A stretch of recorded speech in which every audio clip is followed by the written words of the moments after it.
ৰাতিপুৱাই 8টা বজাত আহি পেলাই ডিমাপুৰ পালোঁ আৰু এতিয়া 12টা 12:30 বাজিলে ডিমাপুৰতে আছোঁ এতিয়াও। আৰু ডিমাপুৰ ষ্টেচনটোত আহিবলৈ একদম ভাল নালাগে। এইটো কণ্ডিশ্যন দেখিছে আপোনালোকে কি কণ্ডিশ্যন, বহুত লেতেৰা ষ্টেচন হয় এইটো ডিমাপুৰ কণ্ডিশ্যন।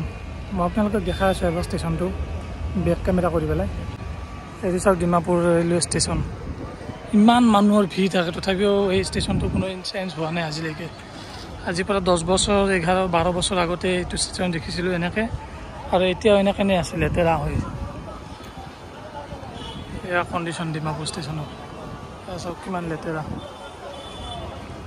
এইখন 5 নম্বৰ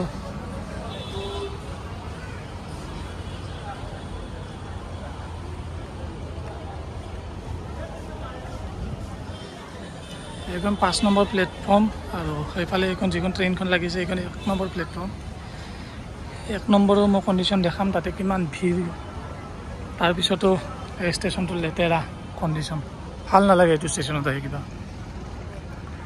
এইটো ষ্টেচন নাগালেণ্ডত পৰে, ডিমাপুৰ নাগালেণ্ডৰ জেগা হয়। আৰু ইয়াৰে আগত গ'লে আপোনালোকে মৰিয়নি, ফৰকাটিং, তাৰপিছত ডিব্ৰুগড়, তিনিচুকীয়া এইবিলাক পাব এইটো চাইডে। আৰু এইটো চাইডে গ'লে গুৱাহাটী পাম আমি। আৰু ইয়াৰ কণ্ডিশ্যন এয়া, এইটো ডিমাপুৰ ষ্টেচন। আৰু এইখন ট্ৰেইন ৰখি আছে, লোকমান্য তিলক ট্ৰেইন। ডিব্ৰুগড়ৰ পৰা লোকমান্য তিলক যাব এইখন এতিয়া।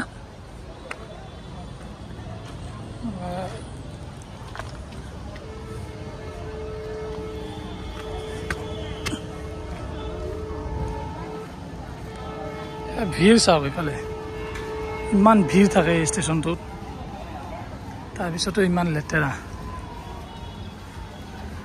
কিয় নাজানো, কি বা কণ্ডিশ্যন।